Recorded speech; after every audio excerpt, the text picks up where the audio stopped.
Bonsoir à tous, bonsoir et bienvenue à cette nouvelle émission de Radio Solidarité et Progrès. Je suis Christine Bière et nous sommes le 16 février 2017.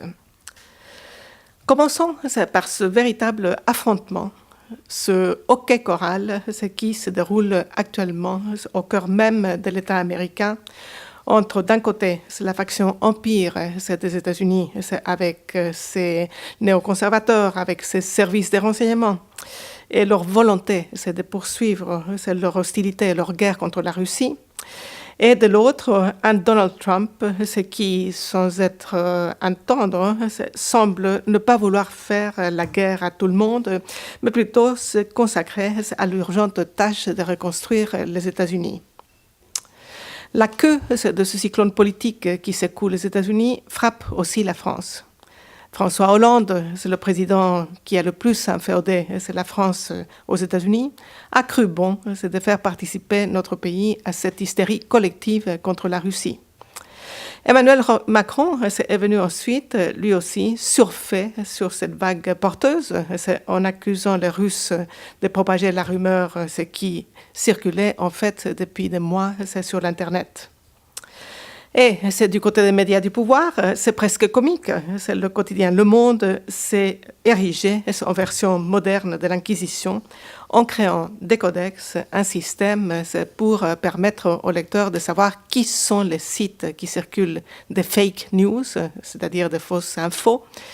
Les Russes, bien entendu, et qui sont ceux qui circulent des informations réellement objectives eux-mêmes. Le Monde érigé en parangon de vertu contre le fake news. Waouh, sans décodex, laissez-nous rire.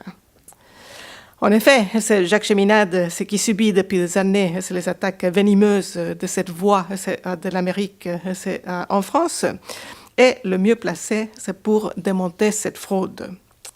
Le 19 mars 2012, alors que le Conseil constitutionnel vient de valider 10 candidatures à l'élection présidentielle, dont celle de Jacques Cheminade, Le Monde se fend d'un article titrant « 9 candidats engagés dans la course à l'Élysée sans mentionner la candidature de Jacques Cheminade ».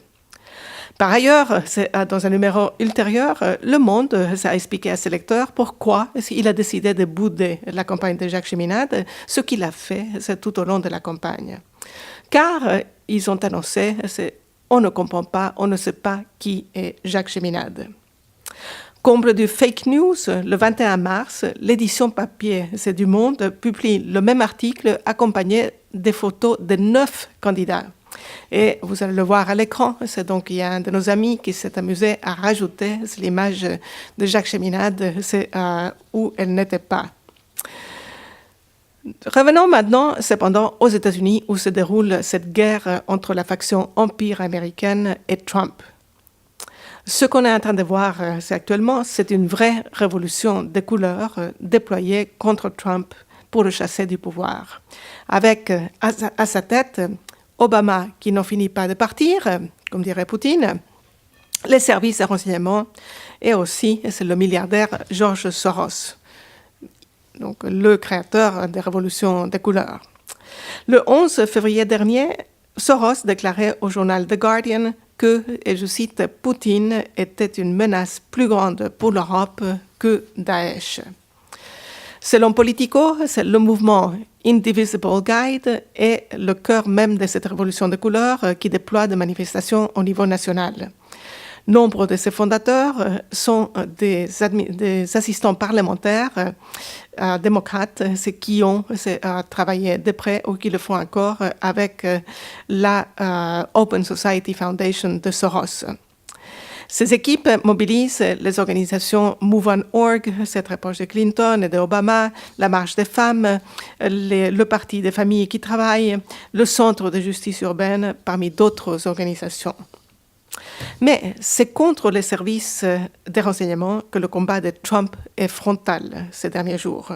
C'est eux qui ont déclenché la chasse aux Russes. C'est comme si rencontrer des Russes serait un crime. Première tête à tomber, c'est celle du conseiller à la sécurité nationale, le général Flynn.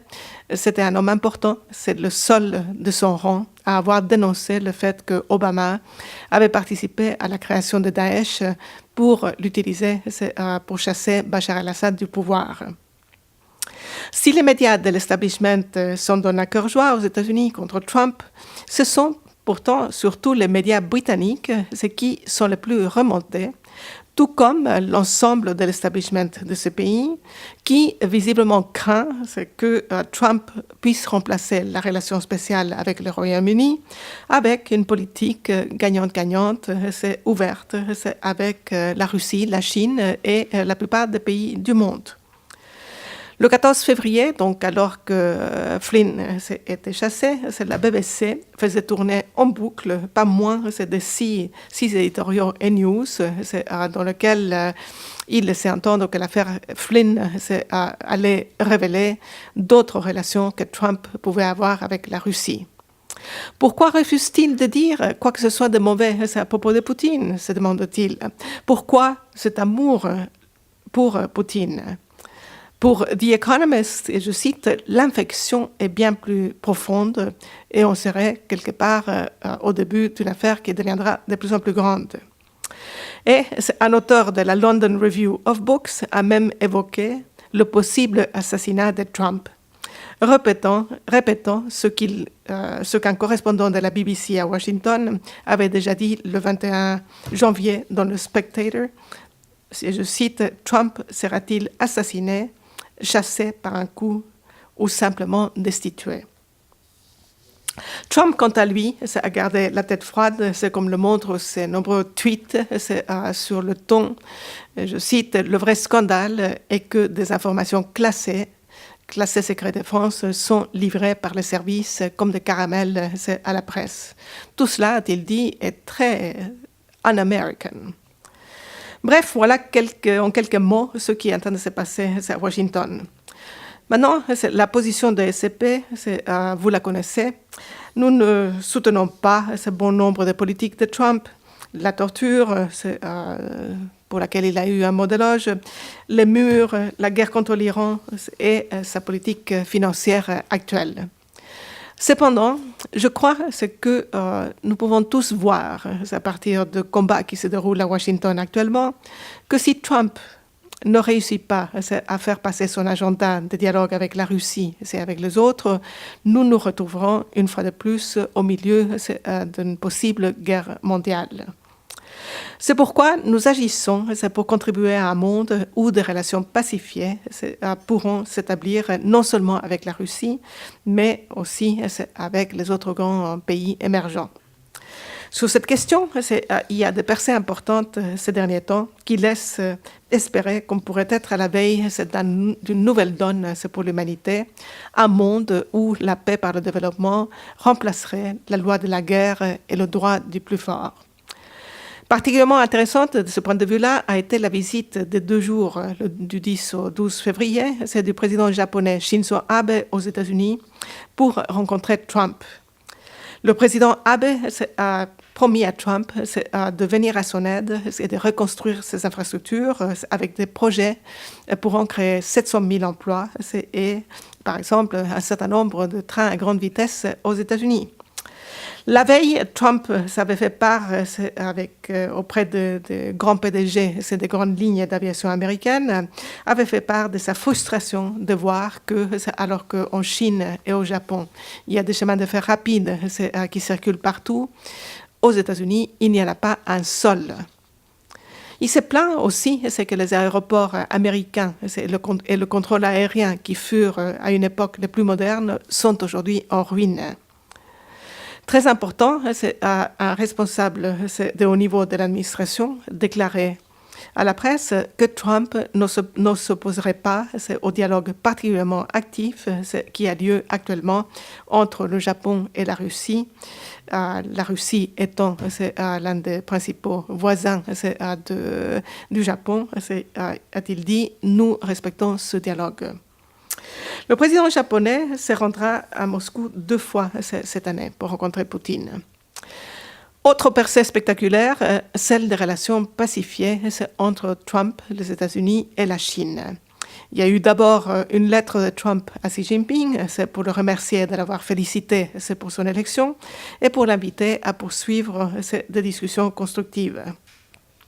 Dans ce contexte, Trump a reconnu la politique d'une seule Chine et Xi Jinping a dit de son côté que ce verrou étant levé, ça ouvrirait la voie à une collaboration particulièrement fructueuse entre les deux pays. Puis, il y a eu un long appel téléphonique entre les deux, décrit comme très cordial par les deux parties. Trump a exprimé son admiration pour le développement très important de la Chine ces dernières années. Signe que les choses avancent, c'est lorsque Shinzo Abe a évoqué avec Trump le fait que le Japon ferait tout pour assurer la navigation libre en mer de Chine, donc créant à ce moment-là des tensions avec la Chine. Trump a botté en touche en disant que suite à ses contacts avec Xi Jinping, une bonne relation était en train de se créer et qu'elle serait de l'intérêt de tous, y compris du Japon et de tout le Pacifique. Comme l'a dit le porte-parole du ministre chinois des Affaires étrangères, Lu Kang, je cite, « La coopération est le seul choix possible entre la Chine et les États-Unis ». Le président Trump décidera-t-il de se rendre au sommet de la nouvelle route de la soie organisée par la Chine au mois de mai, où se trouverait également Poutine? Voilà une perspective qui pourrait faire jaser la presse et les Anglais, mais qui ouvrirait la porte à un monde meilleur. Tout, évidemment, ce n'est pas aussi rose aux États-Unis actuellement. La régulation financière que Trump avait promis, le Glass-Steagall Act, n'a pas été encore adoptée. Et ce qui a pris sa place est au contraire c'est la levée du peu de régulation financière qui avait été adoptée depuis la crise de 2007-2008. Mais on le voit, il y a des possibilités d'impacter ces politiques et à cette heure tardive, nous sommes donc favorables, nous devons prendre cette orientation.